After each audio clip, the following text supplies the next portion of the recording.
Music by Mantu मनी।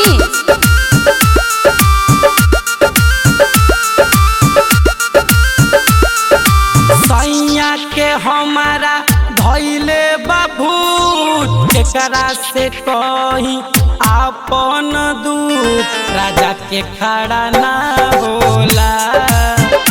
सखी राती के मूस राजा के खड़ा ना होला। सखी राती के मूस सैया के हमारा धैले बाबू केकरा से कही आपन दुख राजा के खड़ा ना होला।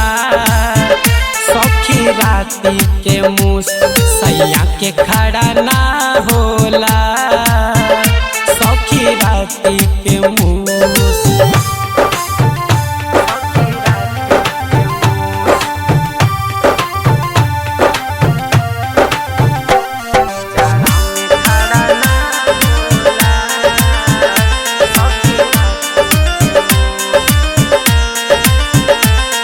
लवंग भभूत हम खियनी तब तन को असर न देखनी।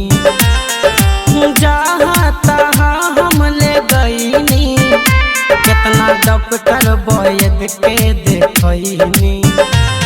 भइल कमजोर माने न बात मोर पिए नहीं अमावा के जूस। सखी सैया के मूस जाड़ा में खड़ा ना होला।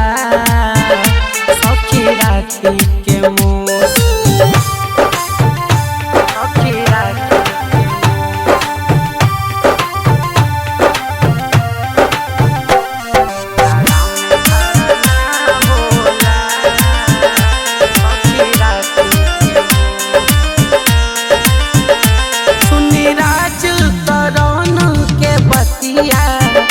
हमर धक धक धड़केला छतिया।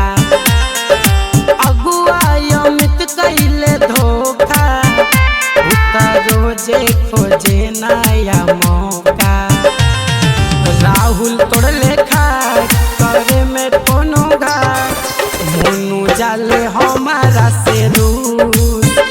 सखी सैया के मूस जाड़ा में खड़ा ना हो